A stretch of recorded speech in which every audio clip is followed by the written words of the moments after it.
Hi, this is Johan from Vulkan, and you're listening to the Progcast.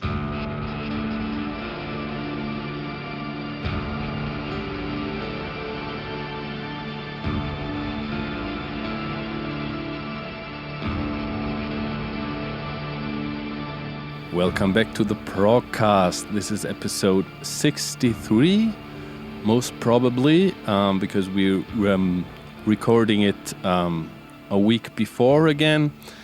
It is still Wednesday, the 24th of June. Yes. And as you just heard, we have a guest from Sweden right there, and it is Johan, the drummer of the band Vulkan. Hey, how's it going? Very good. Great to have you on the show. Thanks for having me. I just have to ask you, where have you guys been with Vulkan? I mean, you just released your third album, Technatura, on May 8th, and it's like it just landed in the progressive scene like a bomb. And then I open up your Spotify and see you have 2 albums already. And what happened there? Where do you come from? Well, I can say that we finally decided that we needed help. Marketing help. Yeah, can go a long way. Yeah, it can. Like for a long while, we just thought that if we make good music, people will eventually hear it. But it doesn't really go that way. Yeah. You really need help because we're not professionals like in the marketing business. So why don't you put some money where it counts? Mm-hmm. So going back to the beginnings of the band, I read on Prog Archives actually that the band had like a previous incarnation from 2006 to 2011 called Morges Garvin or something like that. Yeah. And so that you are also a founder. You want that backstory? You know, you are a founding member as well. Is that correct? Yeah. And me and the vocalist Jimmy. Yeah, and over the years the others changed a little bit, but in 2011, Vulkan released the first album that was called Mask of Air, and 5 years later, in 2016, there was a second album called Observance. Yeah. And then 4 years later, you came around the corner with Technatura and took the world by storm. For people who have never heard of you guys, how would you describe your sound? It's always hard to describe your own sound, but I guess we've gotten the label heavy prog for some reason, because it's heavy, it's not that fast, it's a bit grungy, I guess. I come from the grunge area. I grew up listening to grunge a bit, and I guess it's a hybrid between like the 90s Tool and the early 2000s. I don't want to say new metal because I guess you can hear some of it, but I don't know. It's hard to explain what we sound like. Well, I haven't heard anything like it before. I listened. So Technatura was my first encounter with Vulkan, and I just had like a quick listen to the first 2 albums yesterday and this morning actually. So I definitely see a progression there, and but yeah, the first people I talked about Vulkan with, they were like yeah, this is like, Opeth and Catatonia, and I was like, like Catatonia, I didn't really hear, and Opeth are starting to hear a little bit like the Opeth, kind of like the more recent rocky Opeth. But yeah, it's definitely definitely a new unique sound that you guys got going there. And if I saw it right, and if I heard, maybe I missed something on the commute, like listening to the earlier albums. But on the new album, you also have some songs in Swedish in the middle of the album. First time. So did you have? Were there any differences in the approach to making the album compared to the previous two this time around? The main reason is that we actually have gotten a guitarist who also is a songwriter. Okay.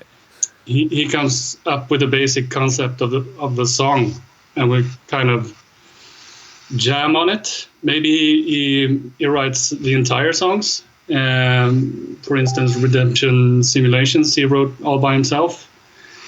But I guess this time around the album is half and half, really. Half of the songs he just did by himself, and the rest of it we did together, like with bits and pieces.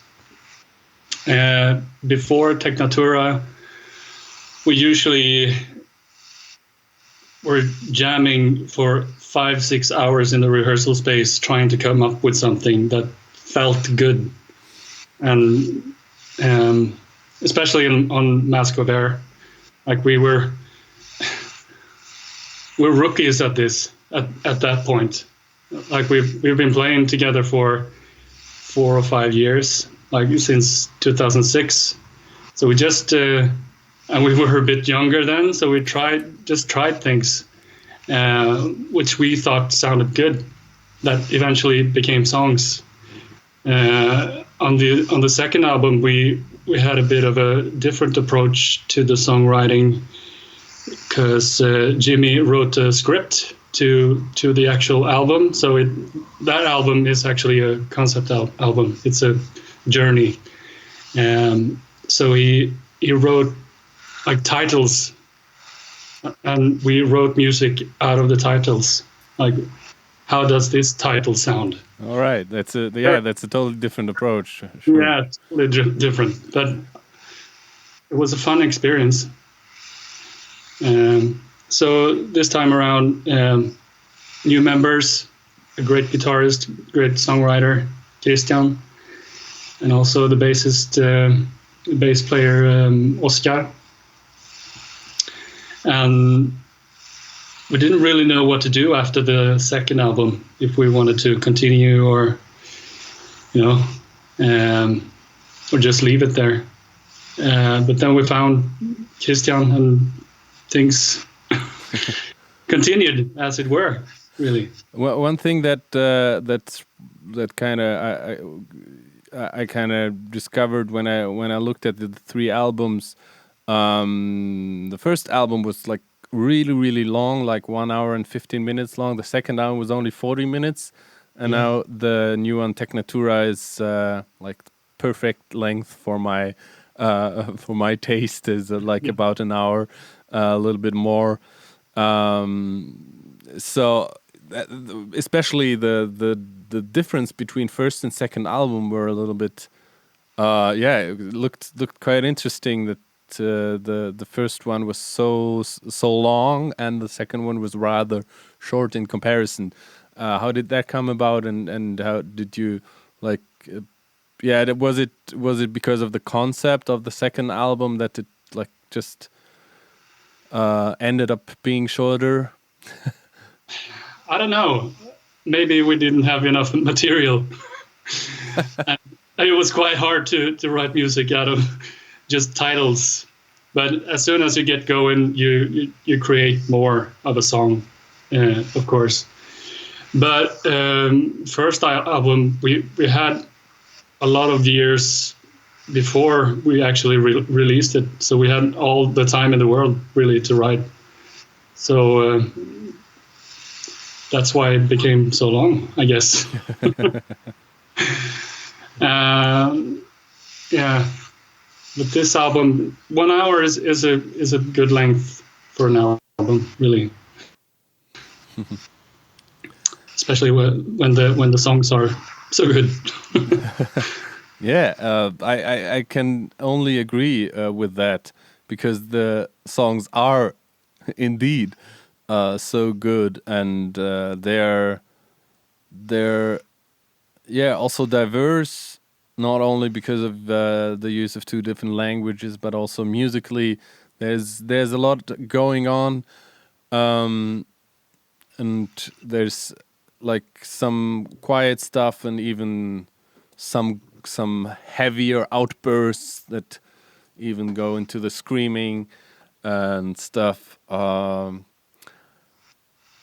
Yeah, you had actually, you also, after the release of the album on May 8th, afterwards you presented a big video for the was it the opening song, This Visual Hex?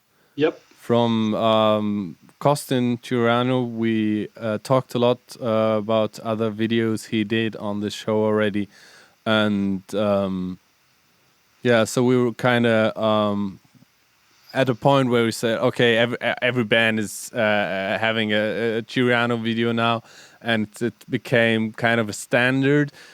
But then again, with especially with the video for This Visual Hex, I had the feeling he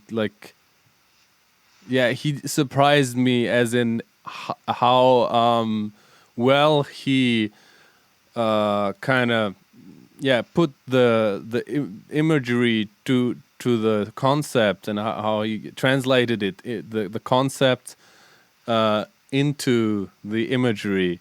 How did you connected with him, and how did you end up with a video from him?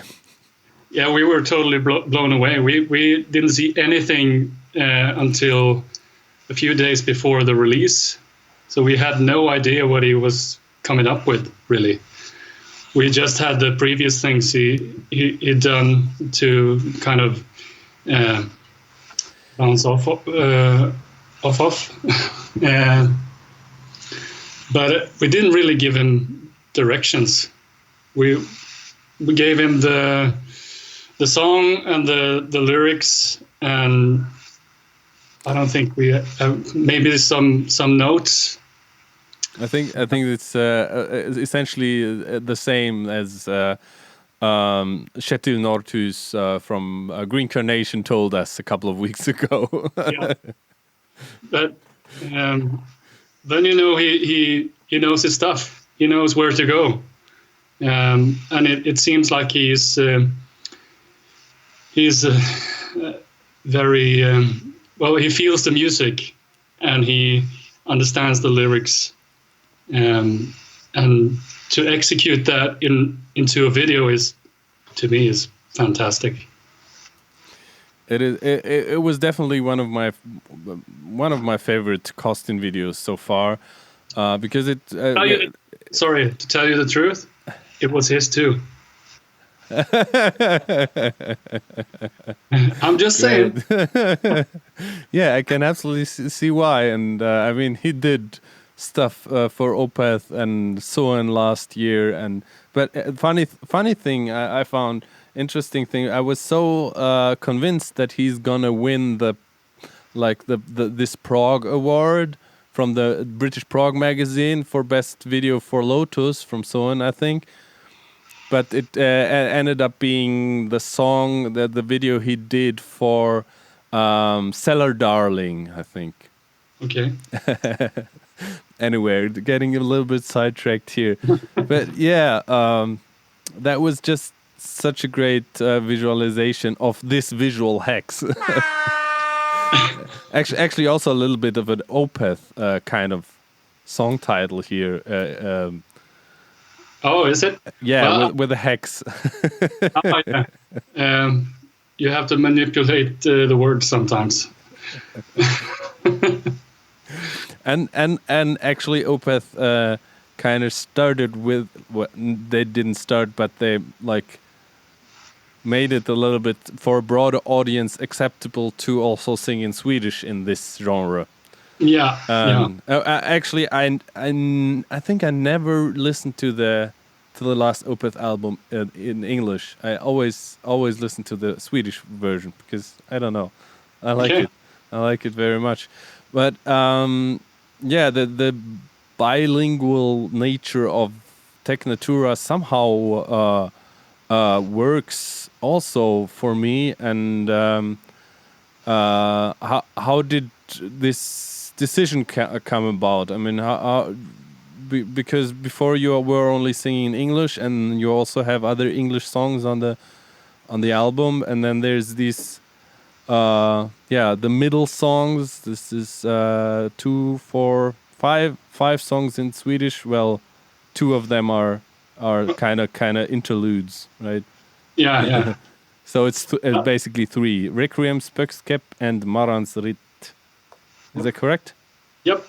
Spökskepp, sorry.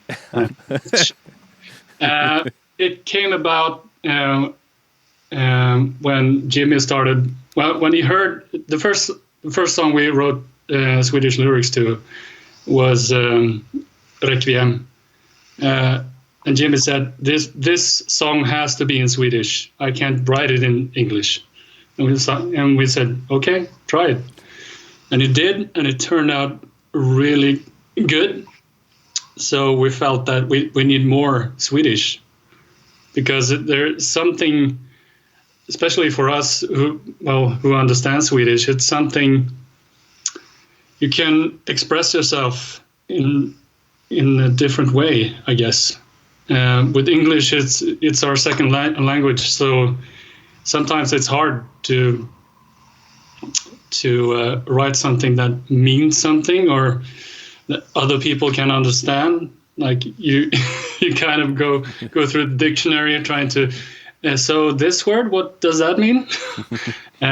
Does it sound good with other lyrics and stuff? In Swedish, it's comes more natural. Yeah, I guess so, and it's more cathartic, I think, for us, and also for you, I guess, because it's another spice in the music. Definitely. It totally felt unique for us. So we decided we had a couple of songs that we didn't have finished lyrics yet, so we chose Spökskepp and Marans Ritt. Actually, Marans Ritt was actually set to be the first song on the album as an instrumental opener. Oh, okay. I guess we did the right move to put some lyrics on that.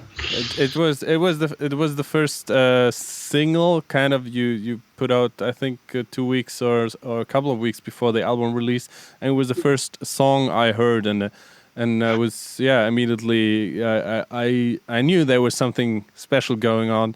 But you talked about like giving music like an extra spice with this other language.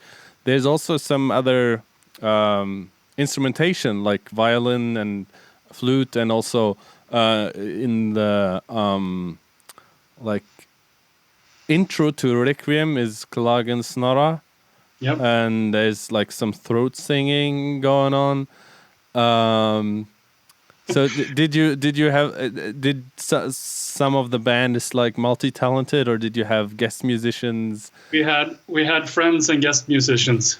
Okay. And that throat singing, I couldn't believe it came out of that small body of his. It was amazing to watch, actually. But also, I'm with another band called Diablo Swing Orchestra. Yes. And I had planned for them to get on this record somehow. Like it would be cool to have some brass, like a brass section or maybe a string section on some parts. And I just asked them if they wanted to be a part of it, and they said yes. And we picked out some sections in some songs, and they wrote arrangements to it. And yeah, it was amazing to actually use that type of instrumentation on a Vulkan album. And also we had a lot of friends coming in doing choirs and all things really. Like a hurdy-gurdy, like that you hear in the Royal Fallacy. Different types of instruments. It's fun because when you're in the studio and you have the option, why don't you try it? Really? And you can always throw it away if it doesn't work. True. If you have the time in the studio, sure. And it kind of gives the music sometimes a little bit of a folky feeling. And one more thing that came to my mind now, like thinking about how to classify the Vulkan sound or something. I think there's definitely something earthy going on in the production wise, in the sound of the music. And funny thing is, I was just doing the interview just before doing the interview with Long Distance Calling from Germany, or mostly instrumental band, and they have like a really, really refined production. But they have a little bit of similar conceptual topic. For them, it was more like the future of with technologies, artificial intelligence, and cyborgs and stuff. And I had the feeling that the Vulkan approach is less like sci-fi, polished, more like more nature than technology. Is that right? Yeah, production-wise, we've always leaned on the backside of it. Like, don't push it more than it needs. Like, don't cram the production. Yeah. Like, you need to hear everything. Like, you don't want a drum set right up in your face all the time. For me, it's like that. I want to hear everything that's going on, really. Like small Easter eggs around the production pops up here and there. But we always found that the more natural sound of the drum set or the production of it all sounds more like earthy, as you said, more natural sounding. Yeah. It's also I think it also always when translating into a live setting, it's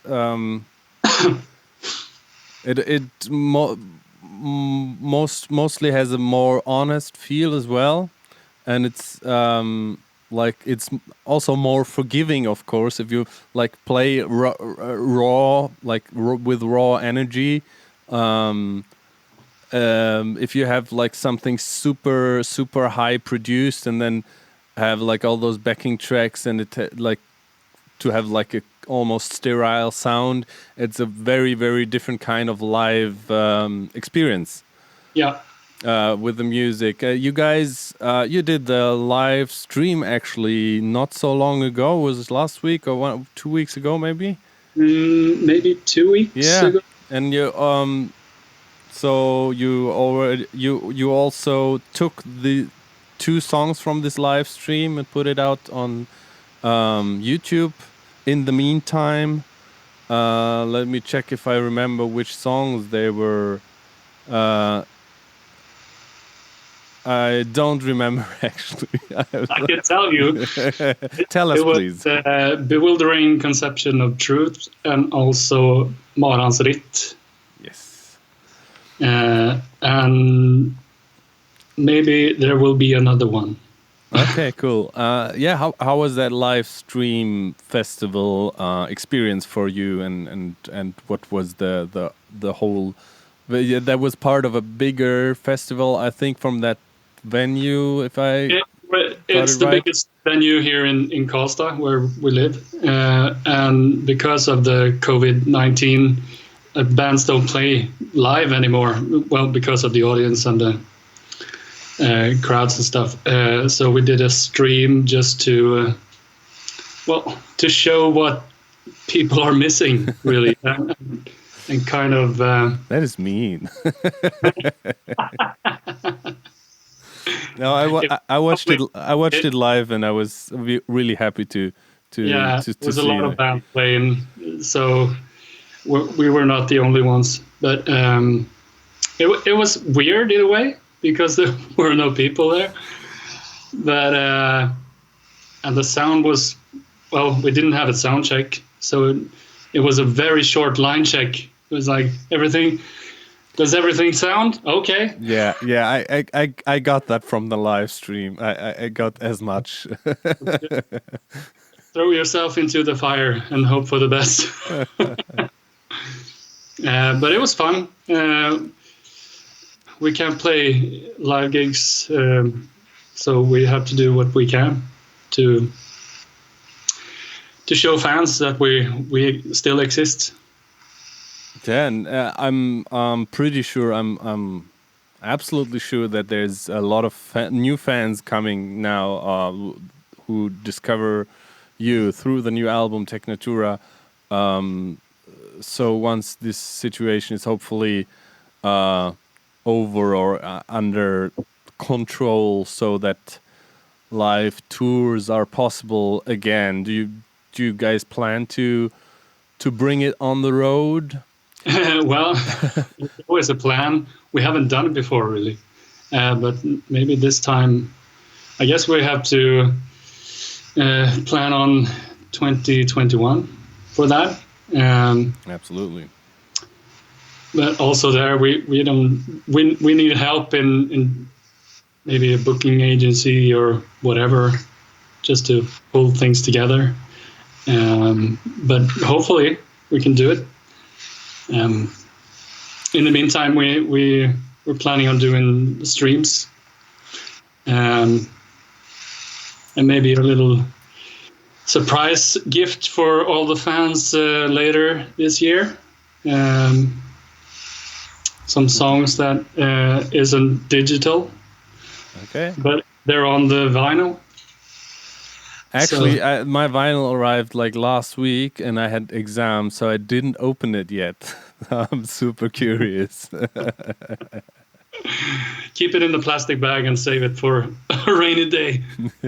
Yeah, and maybe I can sell it for a lot of money in a couple of years. Well, No, I don't want to sell it. I have a friend of mine, Alexander. He already has it, and it looks gorgeous. yeah, I got it here. Yeah, it's great. It turned out great. Yeah, really but you also keeping busy with your other band that you just mentioned earlier already, Diablo Swing Orchestra. I kind of heard that there's also a new album on the way, and you recently finished your studio recordings for that as well. Yeah, I was in the studio for a week, recorded 12 songs, and I think it will come out like in September or something. I'm actually going down now this weekend to do some vocals as a drum. Gonna do some gang shouts. Yeah. Yeah, I guess Diablo Swing Orchestra is a bit more well known in the scene already, and I actually saw you guys at Prog Power Europe. Oh, you did? Yeah. Which was amazing. I mean, I've been waiting a couple of years to see you guys.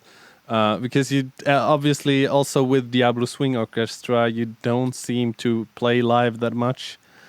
No, it's hard to pull together 8 people in a band, really. Yeah.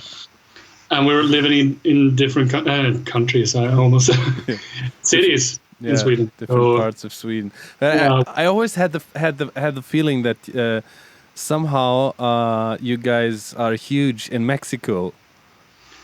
Well, it's it's the same. It turned out that way. It's the same for Munich-based band Haggard. They also have like a complete orchestra on stage, and they're also huge in Mexico. So what's up in Mexico with the metal scene? I don't know. It's all about the female-fronted metal bands over there. I think, and also I joined in 2012. So before that, they had opera in the repertoire. So I guess opera is a big thing in Mexico too. But I think that the female-fronted metal bands is a thing in metal in general in Mexico. It seems it's crazy there. Like like the difference between the crowds in Mexico and well, take Sweden for example. It's like night and day. But it's fun. It seems like Mexico and Russia. That's where we have the biggest audience. Oh yeah, right. Yeah, I saw also something. Yeah, a super exciting band as well, and I'm so curious to hear the new stuff because I mean, you guys also always do something weird and different. And a lot weirder even than Vulkan, I guess. I know.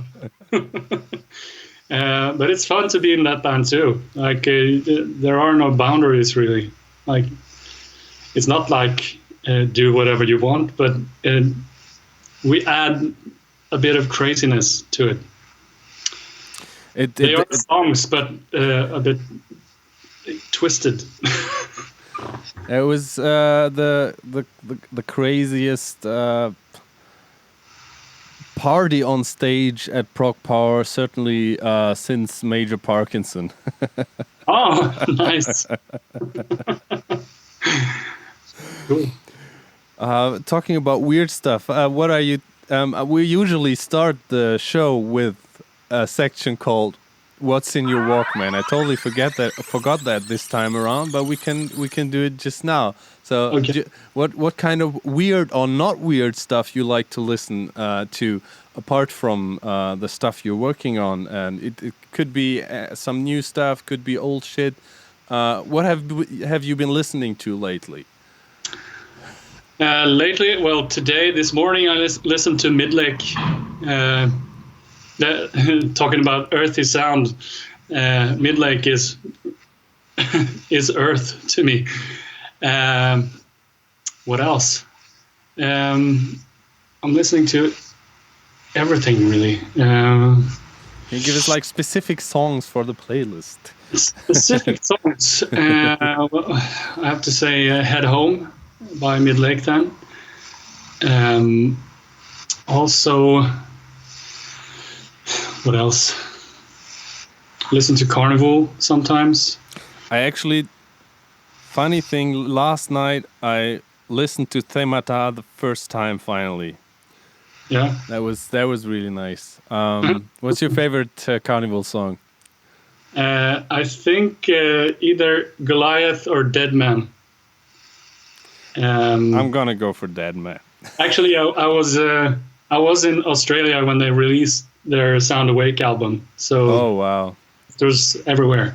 And that's when I got into them. Yeah, sure. What else?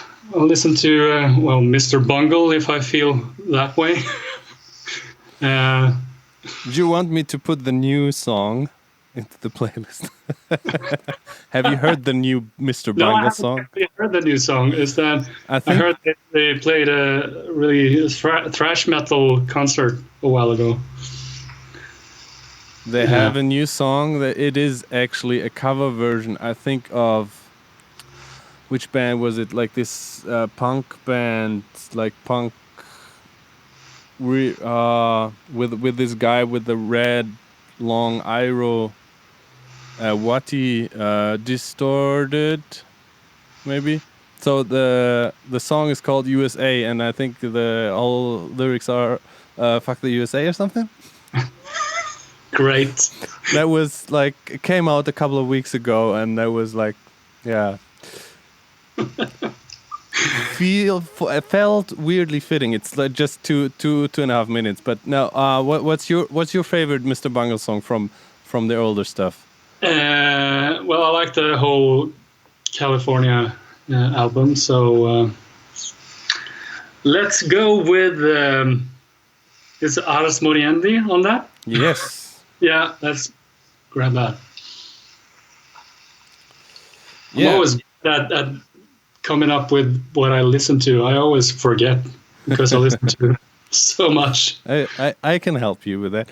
Well, that's 3 songs. I have also 2 songs that I want to put into this What's in Your Walkman section, and I fear it's 2 songs that are not on Spotify, or two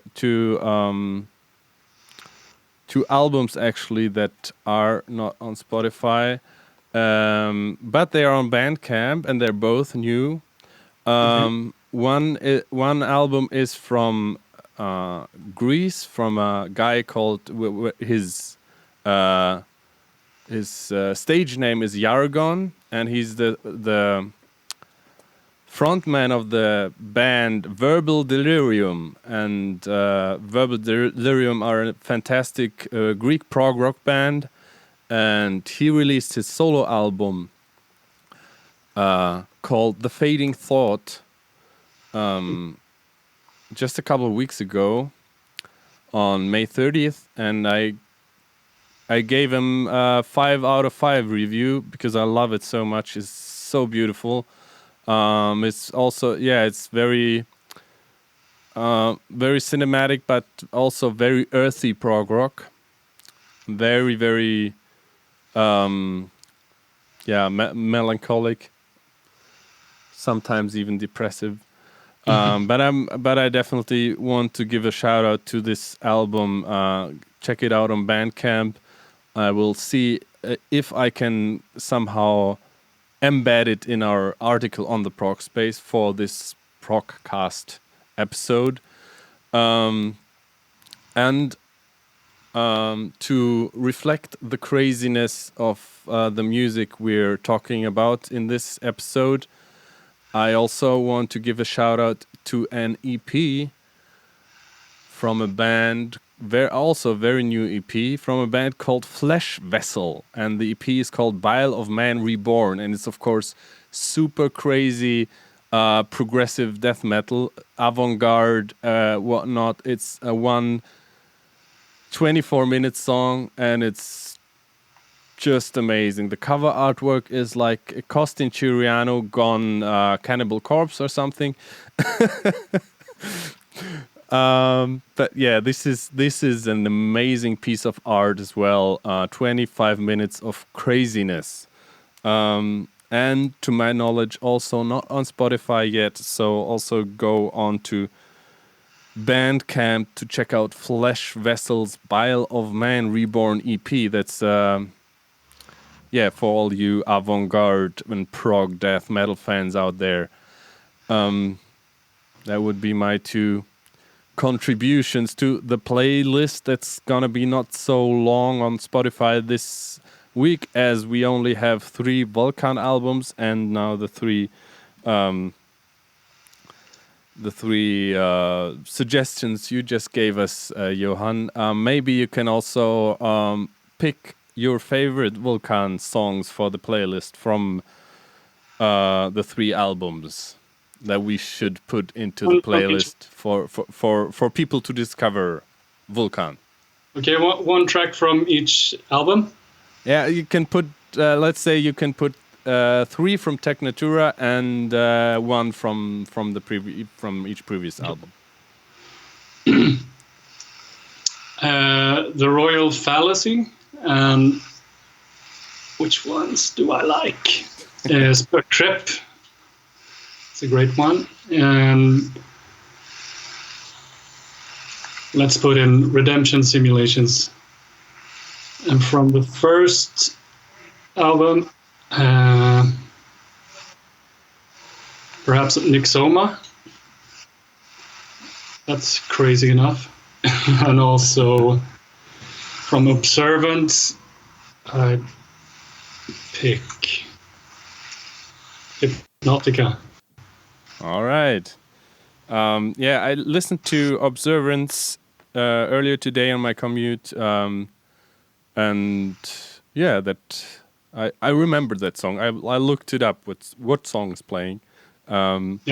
And also the one before, From Here to Where It All Ends. That I like that one very much as well. So Hypnotica, and for The Mask of Air, you said Nixoma?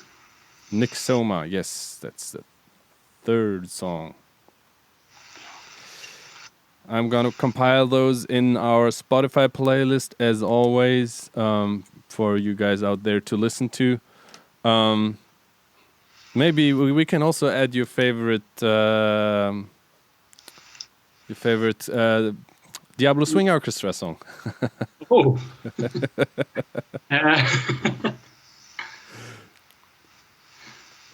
I'll pick one from the latest album called Superhero Juggernaut. Superhero Juggernaut, yes. Superhero Juggernaut. It's a bit proggy at the end. It's that neat rhythm. Well, my I don't know when you joined the band. If was it before or after Pandora's Pinata? Just when they released it, so I'm not playing on that record. Okay. So well, my favorite Diablo Swing Orchestra song of all time is "Justice for St. Mary." Yeah, that's a beautiful song. And it also gets very, very crazy towards the end. Yep. But we're gonna put some Superhero Juggernaut for everyone to enjoy, and we're looking forward to new Diablo Swing Orchestra stuff. We're looking forward to hearing more and more from Vulkan, and I've talked to a lot of people in the scene already and about Vulkan, and I think the decision was quite unanimous that Vulkan is one of the best discoveries of 2020 already in the scene. Thank you so much. We didn't see that coming. we didn't see that coming either. So we're very surprised by that, but happily surprised. Thank you so much for being on the show. I'm just happy to have found this cool band called Vulkan, and I'm looking forward to listening more to the older albums as well, as I have listened to Technatura a lot already. So all the best with your plans, and let's talk when the Diablo Swing Orchestra album comes out. Yeah, sure. I'm up for it. Sure. Take care. Also, our listeners, as always, take care of yourselves, take care of your loved ones, and listen to weird music. The Progcast is a production of Stuis Media and is recorded at the Moonbase Studios in Munich. It is produced by Randy M. Salo, Janine Stengel-Lewis, Blake Lewis, Kai Metzner, and Dario Albrecht. Our theme music is by This Is Not an Elephant.